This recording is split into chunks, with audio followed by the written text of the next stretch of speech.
తెలంగాణలో రాజకీయం వేడెక్కింది. అధికార విపక్షాల మధ్య పచ్చగడ్డి వేయకుండానే భగ్గుమంటోంది. నిన్నటి కాంగ్రెస్ సభలో సీఎం రేవంత్ పేల్చిన మాటల డైనమైట్లకు బీఆర్ఎస్ వర్కింగ్ ప్రెసిడెంట్ కౌంటర్లు అంతే రేంజ్లో పేలాయి. సీఎం రేవంత్ విసిరిన సవాల్కు కేటీఆర్ ప్రతి సవాల్ విసరంతో ఇప్పుడు అంతా ఈ నెల 8న ఏం జరుగుతుందోనన్న ఉత్కంఠ నెలకొంది. తెలంగాణ రాజకీయాలు జూలై 8న ఏం మలుపులు తీసుకుంటాయనన్న ఉత్కంఠ నెలకొంది.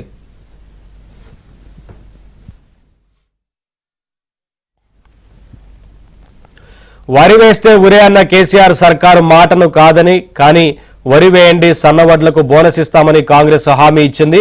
దేశంలోనే అత్యధిక వరి పండించి తెలంగాణ భారత్లో నంబర్ 1గా నిలబెట్టాం. రైతులకు ఎవరు ఏం చేశారో చర్చిద్దామని విపక్షాలకు సీఎం రేవంత్ సవాల్ విసిరారు.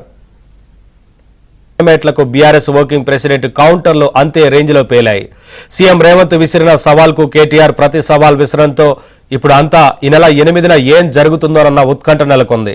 తెలంగాణ రాజకీయాలు జూలై 8న ఏం మలుపులు తీసుకుంటాయనన్న ఉత్కంఠ నెలకొంది.